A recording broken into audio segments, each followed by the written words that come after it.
ಚಂದನ ವಾಹಿನಿಯ ಚಂದದ ವೀಕ್ಷಕರೆಲ್ಲರಿಗೂ ಕೂಡ ಶಕ್ತಿ ಮಹಿಳಾ ಕಾರ್ಯಕ್ರಮಕ್ಕೆ ಪ್ರೀತಿಪೂರ್ವಕವಾದಂತಹ ಸ್ವಾಗತ. ವೀಕ್ಷಕರೇ, ಆಡು ಮುಟ್ಟದ ಸೊಪ್ಪಿಲ್ಲ, ಹಾಗೆ ಮಹಿಳೆ ಪಾದಾರ್ಪಣೆ ಮಾಡದ ಕ್ಷೇತ್ರ ಇಲ್ಲ ಅಂತಲೇ ಹೇಳಬಹುದು. ಇದಕ್ಕೆ ಶಿಲ್ಪಕಲೆ ಕೂಡ ಹೊರತಾಗಿಲ್ಲ. ಈ ಶಿಲ್ಪಕಲೆಯಲ್ಲಿ ಬಹಳಷ್ಟು ಪುರುಷರು ಹೇಗೆ ಸಾಧನೆ ಮಾಡಿದ್ದಾರೆ, ಅದೇ ರೀತಿ ಮಹಿಳೆಯರು ಸಾಧನೆ ಮಾಡಿರುವಂಥದ್ದು ಬಹಳಷ್ಟು ಕಡಿಮೆ ಅಂತಾನೆ ಹೇಳಬಹುದು. ಕರ್ನಾಟಕವನ್ನು ಶಿಲ್ಪಕಲೆಗಳ ತವರೂರು ಅಂತ ನಾವು ಹೇಳ್ತೇವೆ. ಇವತ್ತಿನ ನಮ್ಮ ಸಂಚಿಕೆಯಲ್ಲಿ ಖ್ಯಾತ ಲೋಹ ಶಿಲ್ಪಿಗಳು ಆಗಿರುವಂತಹ MP ಶ್ರೀನಿವಾಸಾಚಾರ್ ಇವರ ಮೊಮ್ಮಗಳು ಲೋಹ ಶಿಲ್ಪಿ ಕವಿತಾ DK ಅವರು ನಮ್ಮ ಜೊತೆ ಇದ್ದಾರೆ. ಲೋಹ ಶಿಲ್ಪಕಲೆ ಮತ್ತು ದೇಸಿ ಕ್ರೀಡೆಗಳ ಕುರಿತಾದ ಸಂಶೋಧನೆಯಲ್ಲಿ ನಿರತರಾಗಿ ತನ್ಮೂಲಕವೇ ಪ್ರಚುರತೆ ಪಡೆದಿರುವ ಕಲಾವಿದೆ ವಿದುಷಿ ಕವಿತಾ DK.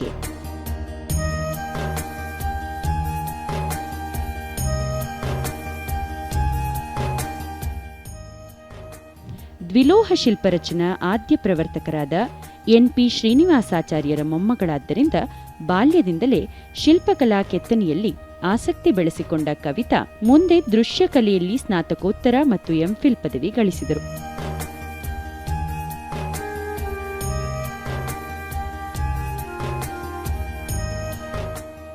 ವಿದ್ಯಾಭ್ಯಾಸದ ಬಳಿಕ ವಿವಿಧ ಮಹಾವಿದ್ಯಾಲಯಗಳಲ್ಲಿ ಕಲಾ ಉಪನ್ಯಾಸಕರಾಗಿ ಕಲಾ ಕೌಶಲಗಳ ಬಗೆಗಿನ ತಮ್ಮ ಅಧ್ಯಯನ, ಜ್ಞಾನ ಮತ್ತು ಅನುಭವವನ್ನು ಮುಂದಿನ ಪೀಳಿಗೆಗೆ ರವಾನಿಸುವ ಸತ್ಕರ್ಮ ಸೇವೆಗೈಯುತ್ತಿದ್ದಾರೆ.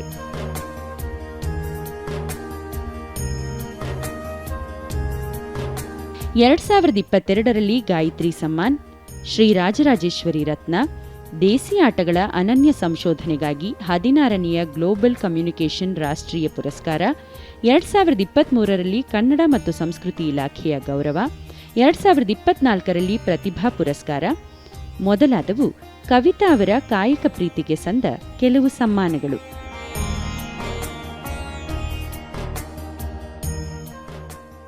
ಪ್ರಸ್ತುತ ಕರ್ನಾಟಕದ ದೇಸಿ ಕ್ರೀಡೆಗಳ ಬಗ್ಗೆ ಸಂಶೋಧನೆ ಮತ್ತು ಲೋಹ ಶಿಲ್ಪಕಲೆಯಲ್ಲಿ ತಮ್ಮನ್ನು ತಾವು ತೊಡಗಿಸಿಕೊಂಡಿರುವ ವಿದುಷಿ ಕವಿತಾ ಭಾರತೀಯ ಶಿಲ್ಪಕಲೆ ಹಾಗೂ ಸಂಸ್ಕೃತಿಗೆ ತಮ್ಮಿಂದಾದಷ್ಟು ಕೊಡುಗೆಗಳನ್ನು ನೀಡಬೇಕೆಂಬ ಬಯಕೆ ಹೊಂದಿದ್ದಾರೆ.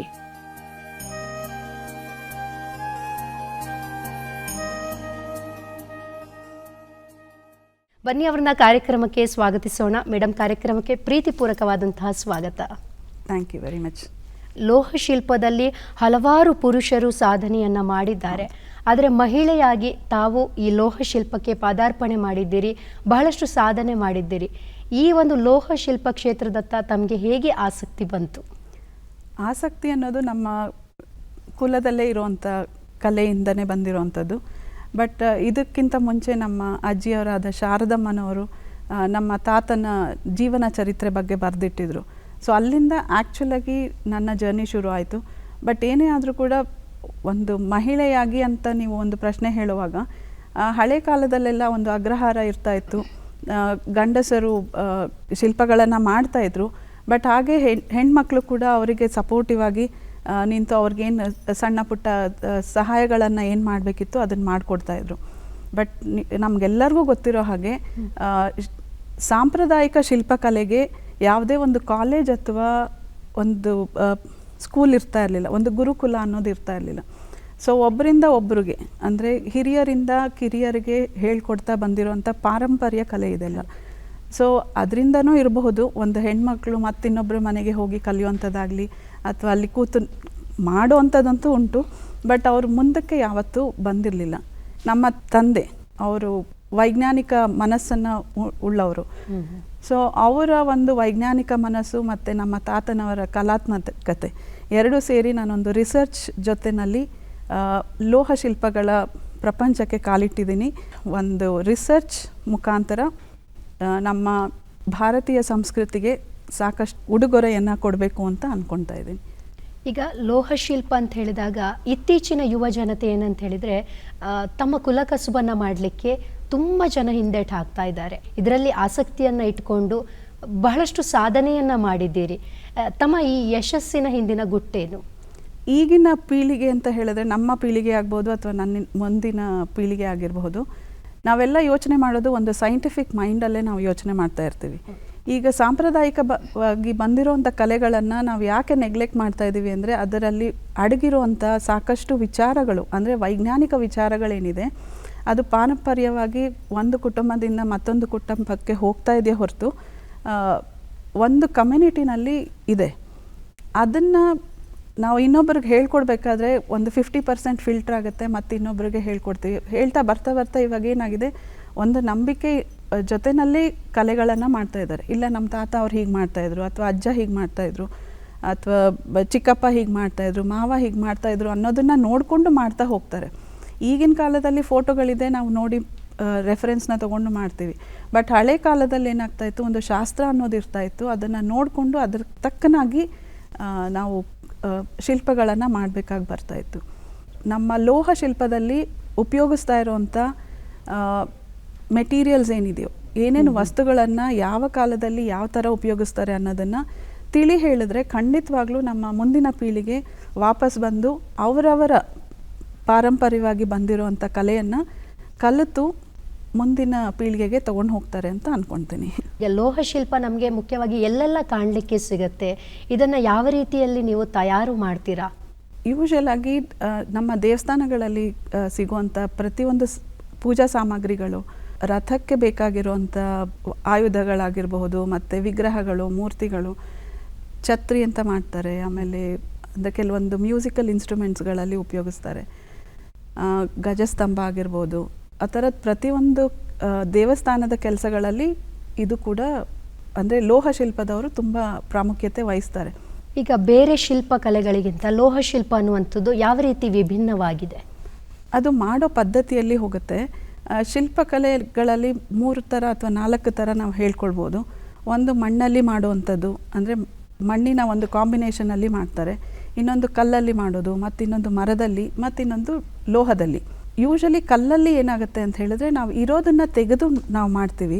ಬಟ್ ಇದು ಲೋಹದಲ್ಲಿ ಏನಾಗುತ್ತೆ, ಮೊದಲು ಮೇಣದಲ್ಲಿ ನಾವು ರೆಡಿ ಮಾಡಿಕೊಂಡು ಅದರ ಮೇಲೆ ಮಣ್ಣು ಕಟ್ಟಿ ಅದಕ್ಕೆ ಕರು ಅಂತ ಹೇಳ್ತೀವಿ. ಅದಾದ ಮೇಲೆ ಅದಕ್ಕೆ ಎರಕ ಹೊಯ್ದು ಆಮೇಲೆ ಮೌಲ್ಡನ್ನ ಹೊಡೆದು ಅದಾದಮೇಲೆ ಕಾರ್ವಿಂಗ್ ಮಾಡ್ತಾರೆ. ಸೊ ಈ ಒಂದು ಪದ್ಧತಿಗಳಲ್ಲಿ ಡಿಫ್ರೆನ್ಸ್ ಬರುತ್ತೆ. ಅಂದರೆ ನಾವು ಆ್ಯಡ್ ಮಾಡ್ತಾ ಇರ್ತೀವಿ ಮತ್ತು ತೆಗಿಯಲ್ಲ. ಯಾವ ರೀತಿಯ ದೇವಸ್ಥಾನಗಳಲ್ಲಿ ಲೋಹ ಶಿಲ್ಪಗಳು ನಮ್ಗೆ ಹೆಚ್ಚಾಗಿ ಕಾಣಲಿಕ್ಕೆ ಸಿಗುತ್ತೆ? ಇಲ್ಲ, ಪ್ರತಿಯೊಂದು ದೇವಸ್ಥಾನಗಳಲ್ಲೂ ಈಗ ಉತ್ಸವ ಮೂರ್ತಿಗಳಲ್ಲಿ ಉಪಯೋಗಿಸ್ತಾರೆ. NP ಶ್ರೀನಿವಾಸಾಚಾರ್ಯರು ಮಾಡಿರುವಂಥ ಮೈಸೂರು ದಸರಾ ಚಾಮುಂಡೇಶ್ವರಿ ಉತ್ಸವ ಮೂರ್ತಿ, ಅದು ಪಂಚಲೋಹದಲ್ಲಿ ಮಾಡಿರುವಂಥದ್ದು. ಅವರು ಮತ್ತು ಅವರ ಮಗ ಶಿಲ್ಪಿ ಜನಾರ್ದನ ಮೂರ್ತಿ ಅಂತ ಇಬ್ಬರೂ ಸೇರಿ ಆ ಒಂದು ವಿಗ್ರಹನ ಮಾಡಿರೋದು ಇವತ್ತಿನ ದಿನ ಪ್ರಪಂಚಾದ್ಯಂತ ಅದನ್ನು ಗುರುತಿಸ್ತಾರೆ. ಸೊ ಅದೇ ಥರನೇ ಪ್ರತಿಯೊಂದು ಅರಮನೆಗಳಲ್ಲಿ, ಇವಾಗ ಮೈಸೂರು ಅರಮನೆಯಲ್ಲೇ ನೋಡಿದ್ರು ಕೂಡ ಚಿನ್ನದ ಸಿಂಹಾಸನ ಇದೆ, ಅದು ಕೂಡ ಲೋಹಕ್ಕೆ ಸೇರುವಂಥದ್ದು. ನಿಮ್ಮ ತಾತ ಲೋಹ ಶಿಲ್ಪಿ MP ಶ್ರೀನಿವಾಸಾಚಾರ್ಯವರು ಮೊದಲ ಬಾರಿಗೆ ಹೊಯ್ಸಳ ಶೈಲಿಯಲ್ಲಿ ದ್ವಿಲೋಹ ಅರ್ಧನಾರೀಶ್ವರ ಮೂರ್ತಿಯನ್ನು ಕೆತ್ತುತ್ತಾರೆ. ಇದು ಪ್ರಪಂಚದಾದ್ಯಂತ ಬಹಳಷ್ಟು ಹೆಸರನ್ನು ಮಾಡುತ್ತೆ. ಅದು ನಿಮ್ಮ ಕುಟುಂಬಕ್ಕೂ ಕೂಡ ಒಂದು ದೊಡ್ಡ ಹೆಮ್ಮೆ ಅಂತಾನೆ ಹೇಳಬಹುದು. ತಾತನಿಂದ ಇದೇ ರೀತಿ ನೀವು ಯಾವ ರೀತಿಯ ಪಾಠಗಳನ್ನು ಕಲ್ತಿದ್ದೀರಿ? ಮೊದಲನೇ ಸರಿ ಅವರಿಗೆ ನ್ಯಾಷನಲ್ ಅವಾರ್ಡ್ ಬಂದಿದ್ದು 68ರಲ್ಲಿ. ಹೊಯ್ಸಳ ಶೈಲಿಯನ್ನು ಲೋಹ ಶಿಲ್ಪದಲ್ಲಿ ಮೊದಲನೇ ಸರಿ ಅವರು ಉಪಯೋಗಿಸ್ತಾರೆ. ಅದಕ್ಕೋಸ್ಕರ ಅವರಿಗೆ VV ಗಿರಿ ಅವರಿಂದ ಸನ್ಮಾನ ಆಗುತ್ತೆ, ನ್ಯಾಷನಲ್ ಅವಾರ್ಡ್. ಅದಾದಮೇಲೆ ಮತ್ತೆ 1973 ಅಲ್ಲಿ ದ್ವಿಲೋಹ ಶಿಲ್ಪನ ಮಾಡ್ತಾರೆ. ಬಟ್ ಆ ಒಂದು ಅರ್ಧನಾರೀಶ್ವರ ಏನಿದೆಯೋ ಅದು ಅವರ ಶೈಲಿ ಕೂಡ ಅದ್ರ ಜೊತೆನಲ್ಲಿದೆ. ಅದು ಪೂರ ಹೊಯ್ಸಳ ಶೈಲಿ ಅಂತ ಹೇಳೋಕ್ಕಾಗಲ್ಲ. ಈಗ ತಾತನಿಂದ ಇನ್ಸ್ಪೈರ್ ಆಗಿ ನೀವು ಕೂಡ ಇತ್ತೀಚೆಗೆ ಒಂದು ತ್ರಿಲೋಹ ನಾಟ್ಯ ಸರಸ್ವತಿ ಮೂರ್ತಿಯನ್ನು ಕೂಡ ರಚನೆ ಮಾಡ್ತೀರಿ. ಇದು ನೀವು ಮತ್ತು ನಿಮ್ಮ ತಂಡದವರು ಸೇರಿ. ಈ ತ್ರಿಲೋಹ ನಾಟ್ಯ ಸರಸ್ವತಿ ಅಂದರೆ ಏನು ಮೇಡಮ್? ಅದು ಯಾವ ರೀತಿಯಲ್ಲಿ ಅದನ್ನು ರಚಿಸಿದ್ರಿ? ಮೊದಲನೇ ಸರಿ ನಾನು ಈ ಒಂದು ನಮ್ಮ ತಾತನವರ ಜೀವನ ಚರಿತ್ರೆ ಬರೆದಾಗ ಅದು ಬುಕ್ಕನ್ನು ಪಬ್ಲಿಷ್ ಮಾಡಿದ್ದು ಶಿಲ್ಪಕಲಾ ಅಕಾಡೆಮಿಯವರು.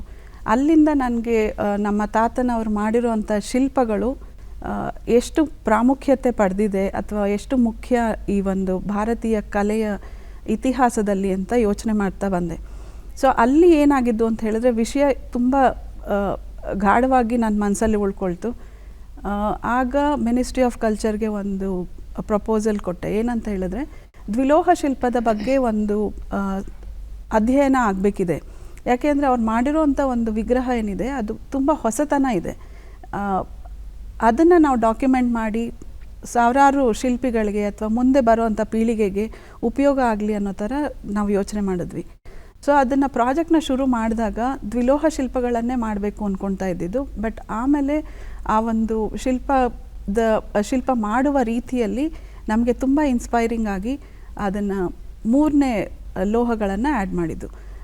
ಅರ್ಧನಾರೀಶ್ವರದಲ್ಲಿ ಹೇಗೆ ತಾಮ್ರ ಮತ್ತು ಹಿತ್ತಾಳೆ ಉಪಯೋಗಿಸಿ ಮಾಡಿದ್ದೀವಿ, ನಾಟ್ಯ ಸರಸ್ವತಿನಲ್ಲಿ ನಮ್ಮ ತಾತನವರೇ ಮಾಡಿದ್ದ ಒಂದು ವಿಗ್ರಹ ಇದೆ, ವೀಣಾಪಾಣಿ ಅಂತ.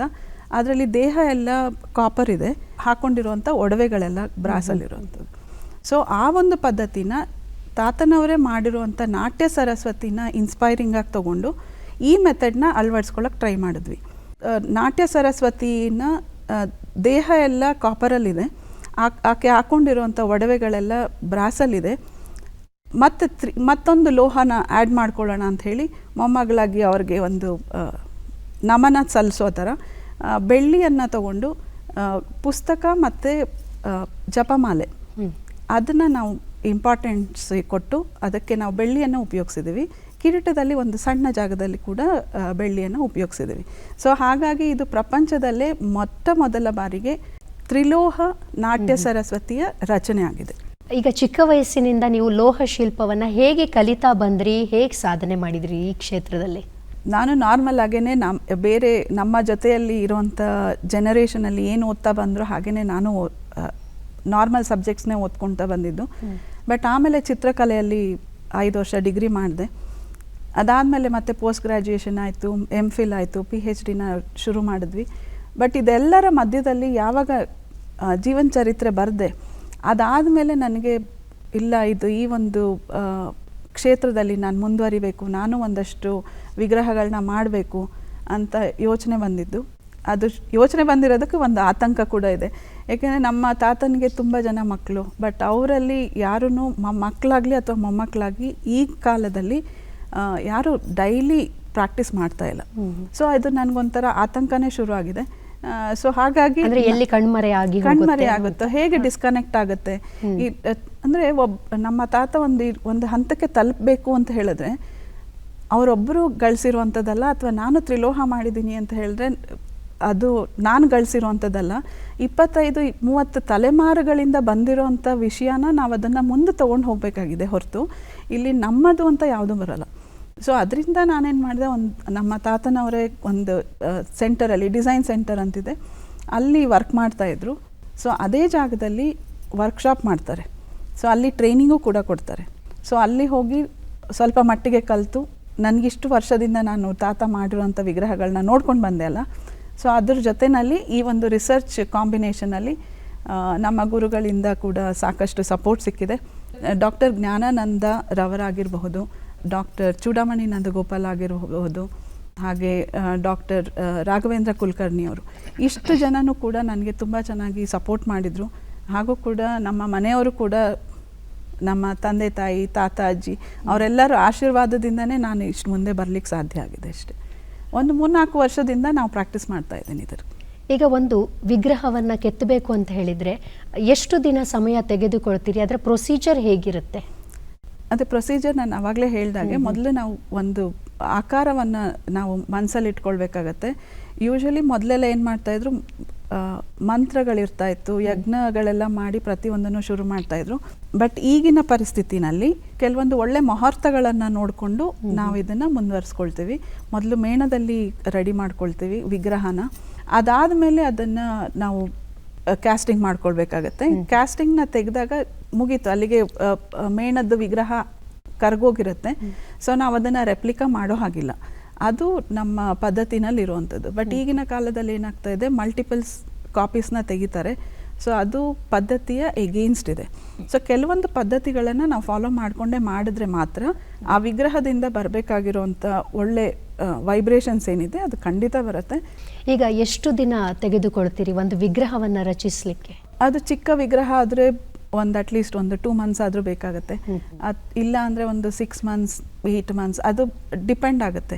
ಆ ಡಿಸೈನ್ ಎಷ್ಟು ಮೈನ್ಯೂಟ್ ಆಗಿರುತ್ತೆ, ಎಷ್ಟು ಚಿಕ್ಕದಾಗಿರುತ್ತೆ, ಅಥವಾ ಆಕಾರಗಳಲ್ಲಿ ನಾವು ತುಂಬ ಚಾಲೆಂಜಿಂಗ್ ಆಗಿರುತ್ತೆ, ಗ್ರಾವಿಟಿ ನೋಡಬೇಕಾಗತ್ತೆ, ಕೆಲವೊಂದು ಸರಿ ಸಿಮೆಟ್ರಿ ಅಂತಿರುತ್ತೆ. ಪ್ರತಿಯೊಂದನ್ನು ನಾವು ನೋಡಿನೇ ಕೆಲಸ ಮಾಡಬೇಕು. ಕೆಲವೊಂದು ಸರಿ ಮೆಟಲರ್ಜಿ ಅಂದರೆ ರಸಶಾಸ್ತ್ರದಲ್ಲಿ ಏನಾಗುತ್ತೆ, ಕೆಲವೊಂದು ಲೋಹಗಳು ಹೆಚ್ಚು ಕಡಿಮೆ ಆದಾಗ, ಅಂದರೆ ಪ್ರಪೋರ್ಷನ್ಸ್ ಹೆಚ್ಚು ಕಡಿಮೆ ಆದಾಗ ಅದ್ರದ್ದು ಕ್ಯಾರೆಕ್ಟರಿಸ್ಟಿಕ್ಕೇ ಚೇಂಜ್ ಆಗೋಗುತ್ತೆ, ಕಲರ್ ಚೇಂಜ್ ಆಗುತ್ತೆ. ಇದನ್ನೆಲ್ಲ ಈ ವರ್ಕ್ಶಾಪಲ್ಲಿ ಅಬ್ಸರ್ವ್ ಮಾಡಿದಾಗ ತುಂಬ ಖುಷಿಯಾಗಿದೆ. ಈ ಒಂದು ವಿಷಯಗಳೇನಿದೆ, ನಾವೇನು ಈ ಒಂದು ರಿಸರ್ಚಿಂದ ಏನು ಕಂಡುಹಿಡಿದಿದ್ದೀವಿ ಅದನ್ನು ಶಾರ್ಟ್ಲಿ ಇನ್ನು ಕೆಲವೊಂದು ದಿನಗಳಲ್ಲಿ ಅದು ಡಾಕ್ಯುಮೆಂಟ್ರಿ ರೂಪದಲ್ಲಿ ಬರುತ್ತೆ. ಸೊ ಆವಾಗ ನಮ್ಮ ಶಿಲ್ಪಿಗಳಿಗಾಗಲಿ ಅಥವಾ ಒಂದು ಶಿಲ್ಪನ ಮಾಡಿಸ್ಕೊಳ್ಳೋರ್ಗಾಗಲಿ ಅಥವಾ ಖರೀದಿ ಮಾಡೋರ್ಗಾಗಲಿ ಅದು ತುಂಬ ಹೆಲ್ಪ್ ಮಾಡುತ್ತೆ. ಒಂದು ಪುಟ್ಟ ವಿಗ್ರಹ ಅಂತ ಹೇಳಿದರೆ ಅದನ್ನು ನೀವು ಒಬ್ಬರೇ ಮಾಡ್ತೀರಾ ಅಥವಾ ಅದರ ಹಿಂದೆ ಹಲವಾರು ಜನರ ಶ್ರಮ ಇರ್ತದ, ಹೇಗೆ? ಈಗ ನಮ್ಮ ಪದ್ಧತಿ ಅಥವಾ ನಂಬಿಕೆ ಅಥವಾ ಶಿಲ್ಪಶಾಸ್ತ್ರದಲ್ಲಿ ಏನು ಹೇಳ್ತಾರೆ ಅಂದರೆ, ಮನೆಯಲ್ಲಿ ಇಟ್ಕೊಂಡು ಮಾಡುವಾಗ ಪೂಜೆ ಒಂದು ವಿಗ್ರಹ ಇಟ್ಕೊಳ್ಬೇಕಾದ್ರೆ ಅದು 3.5 ಅಥವಾ 4 ಇಂಚು ಒಳಗಡೆ ಇರಬೇಕು. ಅದಕ್ಕಿಂತ ಜಾಸ್ತಿ ಆಯಿತು ಅಂತ ಹೇಳಿದ್ರೆ ಅದು ದೇವಸ್ಥಾನಕ್ಕೆ ಅಥವಾ ಮನೆಯಲ್ಲಿ ಇಟ್ಕೊಳ್ಳೋದಾದರೂ ಕೂಡ ಅದಕ್ಕೆ ಪ್ರತಿದಿನ ಅಭಿಷೇಕಗಳು, ಪೂಜೆಗಳು ಮತ್ತು ಪ್ರಸಾದ ಎಲ್ಲ ಅರ್ಪಣೆ ಆಗಬೇಕಾಗಿ ಬರುತ್ತೆ. ಇವಾಗ ಇದೊಂದು ಎಕ್ಸಾಂಪಲ್ ತೋರಿಸೋದಾದರೆ, ಇದೊಂದು 3.5 ಇಂಚ್ ಇರಬಹುದು ಅಂಬೆಗಾಲು ಕೃಷ್ಣಂದು. ಇದನ್ನು ಮೊದಲು ನಾವು ಮೇಣದಲ್ಲಿ ಮಾಡ್ಕೊಳ್ತೇವೆ. ಮೇಣದಲ್ಲಿ ಮಾಡಿಕೊಂಡು ತುಂಬ ಡೀಟೇಲ್ಸ್ ಇರಲ್ಲ ಅದರಲ್ಲಿ. ಅದೇ ತಮಿಳ್ನಾಡು ಸ್ಟೈಲಲ್ಲೆಲ್ಲ ಏನಾಗುತ್ತೆ, ತುಂಬ ರಫ್ ಆಗಿ ಮಾಡ್ಕೊಂಡಿರ್ತಾರೆ, ಡಿಸೈನ್ಸ್ ಇರಲ್ಲ. ಬಟ್ ನಮ್ಮ ಕರ್ನಾಟಕದ ಶೈಲಿಯಲ್ಲಿ ಏನು ಮಾಡ್ತಾರೆ ಅಂದರೆ, ಡಿಸೈನ್ಸು ಕೂಡ ಸೇರಿಸಿ ಮೇಣದಲ್ಲೇ ಕೆಲಸ ಮಾಡ್ಕೊಂಡಿರ್ತಾರೆ. ಮತ್ತು ಇದ್ರ ಮೇಲೆ ಜೇಡಿ ಮಣ್ಣು, ಮರಳು ಮತ್ತು ಕೆಲವೊಂದು ಮೆಟೀರಿಯಲ್ಸ್ನೆಲ್ಲ ಆ್ಯಡ್ ಮಾಡಿ ಇದಕ್ಕೆ ಗರ್ಭದ ಥರ, ಅಂದರೆ ಒಂದು ಊಂಬ ಥರ ಇದ್ರ ಮೇಲ್ಗಡೆ ಒಂದು ಕಟ್ತಾರೆ. ಸೊ ಇದು ಇವಾಗ ಒಳಗಡೆ ಹೋಗುತ್ತೆ, ಮೇಣದ್ದು ಅಂದ್ಕೊಳ್ಳಿ. ಇದ್ರ ಮೇಲೆ ಒಂದು ಮಣ್ಣು ಕಟ್ಟಿದಾಗ ಪೂರ ದಪ್ಪ ಆಗುತ್ತೆ. ಇದನ್ನು ಚೆನ್ನಾಗಿ ಕಾಯಿಸ್ಬಿಟ್ಟು ಈ ಒಳಗಡೆ ಏನು ವ್ಯಾಕ್ಸ್ ಇರುತ್ತೆ ಗೊತ್ತಾ, ಅದನ್ನು ತೆಗೆದು ಬಿಡ್ತಾರೆ. ಅವಾಗ ಏನಾಗುತ್ತೆ, ಒಳಗಡೆ ಹ್ಯಾಲೋ ಇರುತ್ತೆ, ಅಂದರೆ ಖಾಲಿ ಇರುತ್ತೆ, ಶೇಪ್ ಮಾತ್ರ ಇರುತ್ತೆ. ಮೇಲ್ಗಡೆ ಏನು ಕಟ್ಟಿರ್ತೀವಿ ಅದು ಮಡಕೆ ಥರ ಗಟ್ಟಿಯಾಗಿರುತ್ತೆ. ಆಮೇಲೆ ಅದಕ್ಕೆ ಯಾವ ಮೆಟೀರಿಯಲ್ ಬೇಕು ಅಂದರೆ, ನಮಗೆ ಪಂಚಲೋಹ ಬೇಕಾ ಅಥವಾ ಸಿಲ್ವರ್ ಬೇಕಾ, ಗೋಲ್ಡ್ ಬೇಕಾ, ಯಾವುದಾದ್ರೂ ಆಗ್ಬೋದು. ಬ್ರಾಸಲ್ಲೂ ಕೂಡ ನಾವು ಮಾಡ್ತೀವಿ. ಅದನ್ನು ಇದರೊಳಗಡೆ ಹಾಕ್ತಾರೆ, ಅಂದರೆ ಕಾಯಿಸ್ಬಿಟ್ಟು ಅದು ಪ್ಯೂರಿಫೈ ಮಾಡ್ತೀವಿ ಮೆಟಲ್ನ. ಆಮೇಲೆ ಅದನ್ನು ಇದರೊಳಗೆ ಹಾಕಿ ಅದು ತಣ್ಣಗಾದ್ಮೇಲೆ ಮೇಲ್ಗಡೆ ಏನು ಜೇಡಿ ಮಣ್ಣು ಥರ ಕಟ್ಟಿರ್ತೀವಲ್ಲ ಅದನ್ನು ತೆಗಿತೀವಿ. ತೆಗೆದಾಗ ಇದು ರಫ್ ಆಗಿ ಸಿಗುತ್ತೆ. ನಾವು ಉಪಯೋಗಿಸೋವಂಥ ಟೂಲ್ಸ್ಗಳಿದೆಯಲ್ಲ ಅದು ಕೂಡ ನಾವೇ ರೆಡಿ ಮಾಡ್ಕೊಳ್ತೀವಿ. ಯಾಕೆಂದರೆ ಇದು ಒಂದೊಂದು ವಿಗ್ರಹಗಳು ಸಣ್ಣದಿರುತ್ತೆ, ಒಂದೊಂದು ದೊಡ್ಡದಿರುತ್ತೆ. ಡಿಸೈನ್ಸ್ ಚೇಂಜ್ ಆದಾಗ ಟೂಲ್ಸು ಸಣ್ಣ, ದಪ್ಪ, ದೊಡ್ಡದು ಕೂಡ ಬೇಕಾಗುತ್ತೆ. ಸೊ ಇದು ತುಂಬ ಚಿಕ್ಕದಾಗಿರೋದ್ರಿಂದ ಟೂಲ್ಸ್ ಎಲ್ಲ ತುಂಬ ಸಣ್ಣ ಇರಬೇಕಾಗತ್ತೆ. ಇದು ನಾವು ಸುತ್ತಿಗೆನಲ್ಲಿ ಹೊಡೆದಾಗ ಆ ಟೂಲು ಕೂಡ ಮುರಿಬಾರ್ದು. ಮುರಿದಾಗ ಕಣ್ಣನ್ನ ತಯಾರು ಮಾಡ್ಬೇಕಂತ ಹೇಳಿದ್ರೆ ತುಂಬಾ ಚಿಕ್ಕದಾಗಿರುತ್ತೆ. ಇವಾಗ ಇದರಲ್ಲಿ ಸಣ್ಣ ಸಣ್ಣ ಡೀಟೇಲ್ಸ್ ಇದೆ, ಅಷ್ಟು ಸಣ್ಣದು, ಆಲ್ಮೋಸ್ಟ್ ಸೂಜಿ ಥರನೇ ಇರುತ್ತೆ ಟೂಲ್ಸ್ಗಳೆಲ್ಲ. ಸೊ ಅದರಲ್ಲಿ ಅವರು ಕೆತ್ತನೆಗಳನ್ನ ಮಾಡ್ತಾರೆ. ಬಟ್ ಇನ್ನೊಂದು ನಾವು ಮುಖ್ಯವಾಗಿರೋದು ಯೋಚನೆ ಮಾಡಬೇಕು ಅಂದರೆ, ಶಿಲ್ಪಿಗಳಿಗೆ ಪ್ರತಿಯೊಂದನ್ನು ಗೊತ್ತಿರುತ್ತೆ. ಯಾಕೆ ಅಂದರೆ ಅವರು ಟೂಲ್ಸು ಕೂಡ ಅವರೇ ರೆಡಿ ಮಾಡ್ಕೊಳ್ತಾರೆ. ಅದು ಮೇಲ್ಗಡೆ ವ್ಯಾಕ್ಸ್ ಏನು ಮಾಡೆಲ್ ಮಾಡಬೇಕಾದ್ರೂ ವ್ಯಾಕ್ಸನ್ನು ಕೂಡ ನಾವೇ ರೆಡಿ ಮಾಡ್ಕೊಳ್ಳೋದು. ಹಾಗೆ ಮಣ್ಣನ್ನು ಕೂಡ ಪ್ರತಿಯೊಂದನ್ನು, ಅಂದರೆ A to Z.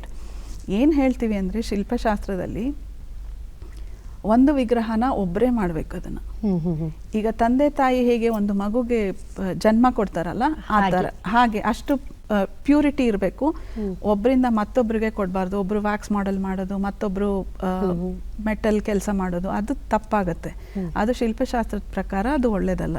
ಸೊ ದೇವಸ್ಥಾನಗಳಿಗೆ ಮಾಡಬೇಕಾದ್ರೆ ಅಥವಾ ನೀವು ಶೋ ಪೀಸ್ ಮಾಡಬೇಕಾದ್ರೆ ದಟ್ ಈಸ್ ಓಕೆ.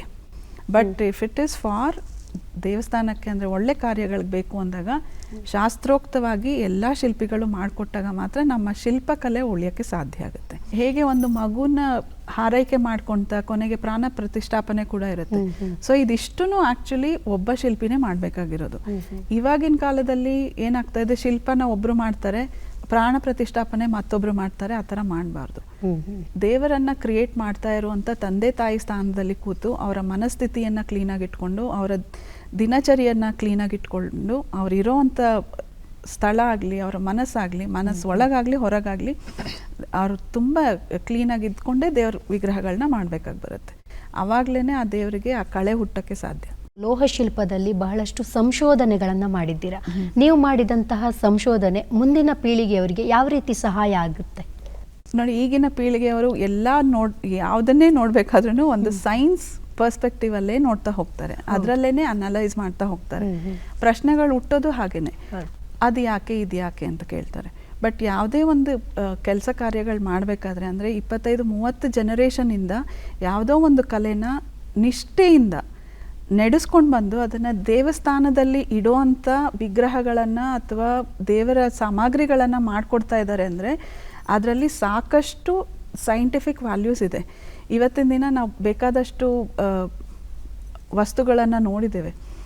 ಬೇರೆ ವೆಸ್ಟರ್ನ್ ಅಥವಾ ಈಸ್ಟರ್ನ್ ಕಂಟ್ರೀಸಲ್ಲಿ ಮಾಡ್ತಾ ಇರುವಂಥ ರಿಸರ್ಚ್ ಏನಿದೆ, ಒಂದು ಸಿಂಪಲ್ ವೆಸಲ್ ಆದರೂ ಕೂಡ ಜೇಡಿ ಮಣ್ಣಿನ ಪಿ ಇರುತ್ತೆ, ಅದರಲ್ಲಿ ಕೆಲವೊಂದು ಪಕ್ಷಿಗಳಲ್ಲಿ ಸೌಂಡ್ ಬರುತ್ತೆ.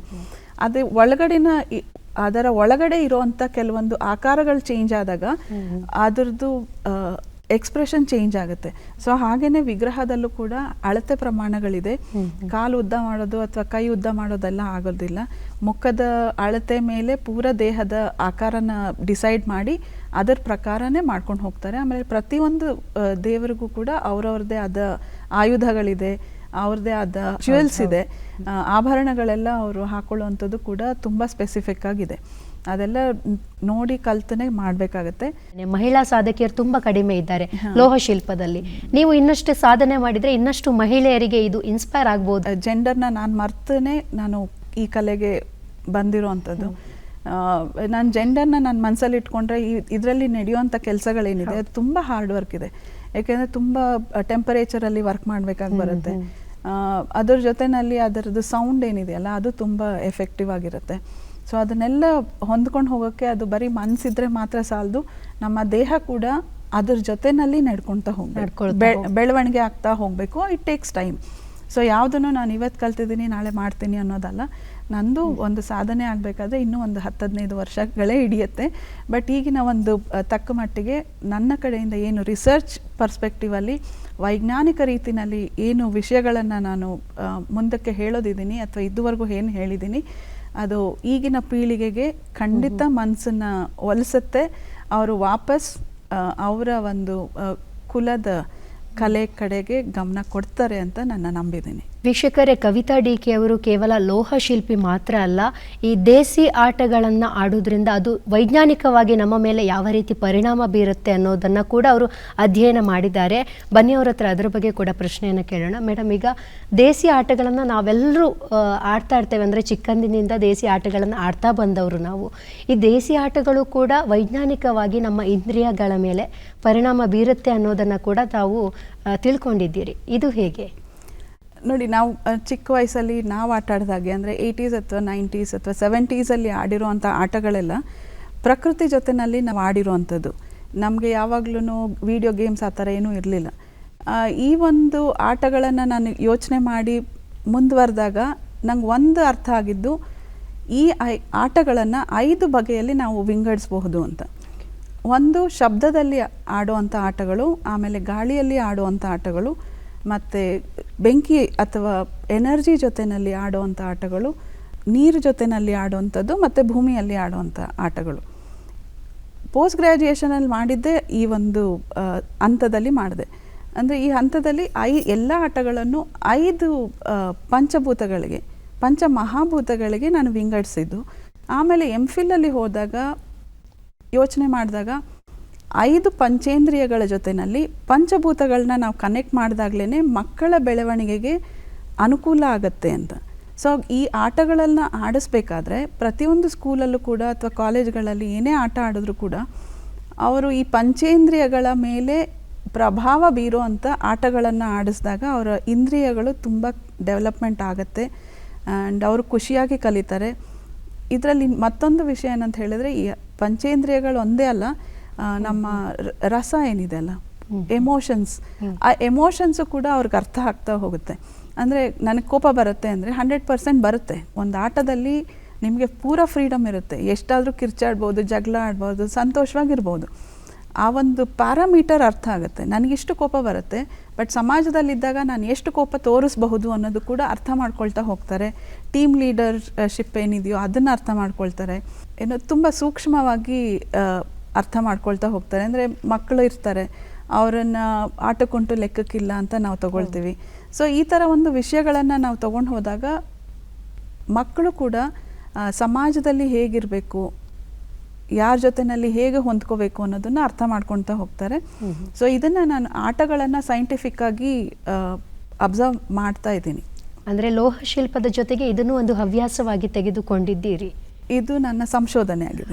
ಯಾಕೆ ಮೇಡಮ್ ಈ ಕ್ಷೇತ್ರಕ್ಕೆ ಯಾಕೆ ಹಿಂದೇಟು ಹಾಕ್ತಾ ಇದ್ದಾರೆ ಬರಲಿಕ್ಕೆ? ಮುಖ್ಯ ಕಾರಣ ಏನು ಈ ಕ್ಷೇತ್ರದಲ್ಲಿ ಸಾಧನೆ ಮಾಡದೇ ಇರಲಿಕ್ಕೆ ಮಹಿಳೆಯರು? ಲೋಹ ಶಿಲ್ಪದಲ್ಲಿ ಏನಾಗುತ್ತೆ ಅಂದರೆ ತುಂಬ ಕಾವಲ್ಲಿ ಕೆಲಸ ಮಾಡಬೇಕಾಗತ್ತೆ. ಅಂದರೆ ಲೋಹಗಳನ್ನು ಕರಗಿಸಿದಾಗ ಅದು ಸಾವಿರಾರು ಡಿಗ್ರಿ ಹೈ ಇರುತ್ತೆ, ಆಮೇಲೆ ಹೆವಿ ಮೆಟಲ್ಸ್ ಇರುತ್ತೆ. ಕಲ್ಲುಗಳನ್ನ ತಗೊಂಡು ಕೆಲಸ ಮಾಡಬೇಕಾದ್ರೂ ತುಂಬ ಕಷ್ಟನೇ. ಸೊ ಎಲ್ಲನೂ ಆ ಹೊಟ್ಟೆ ಮೇಲೆ ಭಾರ ಬೀಳೋದ್ರಿಂದ ಅವ್ರಿಗೆ ಅಲ್ಲಿ ಸ್ಟ್ರೈನ್ ಆಗುತ್ತೆ. ಸೊ ಈ ಥರದ್ದೊಂದು ಮನಸ್ಸಲ್ಲಿ ಇಟ್ಕೊಂಡು ಪ್ರಾಬಬಲಿ ಹೆಣ್ಮಕ್ಳಿಗೆ ಆ ಒಂದು ಚಾನ್ಸ್ ಸಿಕ್ಕಿಲ್ಲ ಅನಿಸುತ್ತೆ. ಬಟ್ ಇವಾಗಲೂ ಈಗಿನ ಕಾಲದಲ್ಲಿ ಖಂಡಿತವಾಗ್ಲೂ ಸಾಕಷ್ಟು ಅನುಕೂಲಗಳಿದೆ. ಮಿಷನರೀಸ್ ಎಲ್ಲ ಒಂದಷ್ಟು ಬಂದಿರೋದ್ರಿಂದ ಖಂಡಿತವಾಗ್ಲೂ ಹೆಣ್ಮಕ್ಳು ಮುಂದೆ ಬರ್ಬೋದು. ಅದೇ ಪ್ರಯತ್ನದಲ್ಲಿ ನಾವಿದ್ದೀವಿ. ಖಂಡಿತ. ಅಂದ್ರೆ ನೀವು ಕೂಡ ಇದಕ್ಕೆ ಇನ್ಸ್ಪೈರ್ ಆಗಿದ್ದೀರಿ ಅಂತ ಹೇಳ್ತಾ ಇವತ್ತಿನ ಸಂಚಿಕೆಯಲ್ಲಿ ಮೇಡಮ್ ಲೋಹ ಶಿಲ್ಪದ ಬಗ್ಗೆ ಹಲವಾರು ಮಾಹಿತಿಗಳನ್ನ ನಮಗೆ ನಮ್ಮ ವೀಕ್ಷಕರಿಗೆ ನೀಡಿದ್ದಕ್ಕೆ ವಾಹಿನಿಯ ಪರವಾಗಿ ತಮಗೆ ತುಂಬು ಹೃದಯದ ಧನ್ಯವಾದಗಳು. ಲೋಹ ಶಿಲ್ಪ ಅನ್ನುವಂಥದ್ದು ನಮ್ಮ ಭಾರತೀಯ ಕಲೆ ಸಂಸ್ಕೃತಿಯನ್ನು ಬೆಳೆಸುವಲ್ಲಿ ಮುಂಚೂಣಿಯಲ್ಲಿದೆ ಅಂತ ಹೇಳ್ತಾ ಇವತ್ತಿನ ಸಂಚಿಕೆಯನ್ನು ಇಲ್ಲಿಗೆ ಮುಗಿಸ್ತಾ ಇದ್ದೇವೆ. ನಮಸ್ಕಾರ.